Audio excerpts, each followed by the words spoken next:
តុលាការសម្រេចឃុំខ្លួនជនបង្កគ្រោះថ្នាក់ចរាចរណ៍ហ៊ុនហេងដែលត្រូវបានចោទប្រកាន់ពីបទបើកបរបង្កគ្រោះថ្នាក់បណ្តាលឲ្យស្លាប់របួសអ្នកដទៃនិងបើកបរស្ថិតក្នុងស្ថានភាពស្រវឹងដោយបានបើករថយន្តម៉ាក Lexus RS 400បុករះបណ្តាលឲ្យមនុស្សស្លាប់ម្នាក់និងរងរបួសចំនួន5នាក់កាលពីថ្ងៃទី15ខែឧសភាឆ្នាំ2025អ្នកនាំពាក្យសាលាដំបងរាជធានីភ្នំពេញបានឲ្យដឹងថាថ្ងៃទី17ខែឧសភាឆ្នាំ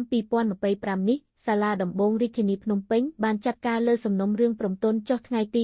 17ខែឧសភាឆ្នាំ2025ទាក់ទិននឹងករណីគ្រោះថ្នាក់ចរាចរណ៍បងកឡើងដោយរថយន្តមួយគ្រឿងម៉ាក Lexus RS 400ពណ៌ទឹកមាសពាក់ផ្លាកលេខភ្នំពេញ 2X2188 បានបើកបរក្នុងស្ថានភាពស្រវឹងដែលមានអត្រាជាតិអាល់កុល0.35 mg បានបុកម៉ូតូកង់3ចំនួន3គ្រឿងម៉ូតូចំនួន1គ្រឿងនិងរថយន្តចំនួន1គ្រឿងបណ្តាលឲ្យស្លាប់ចំនួន1នាក់និងរងរបួសចំនួន5នាក់ក្នុងករណីនេះមានជនត្រូវចោទឈ្មោះហ៊ុនហេងភេទប្រុសអាយុ61ឆ្នាំត្រូវបានចោទប្រកាន់ពីបទបើកបរបង្កគ្រោះថ្នាក់ចរាចរណ៍បណ្តាលឲ្យស្លាប់របួសអ្នកដទៃនិងបើកបរស្ថិតក្នុងស្ថានភាពស្រវឹងប្រព្រឹត្តនៅចំណុចមុខក្រសួងវប្បធម៌និងវិចិត្រសិល្បៈលើមហាវិថីព្រះនរោត្តមភូមិ10សង្កាត់ទន្លេបាសាក់ខណ្ឌចំការមនរាជធានីភ្នំពេញកាលពីថ្ងៃទី15ខែឧសភាឆ្នាំ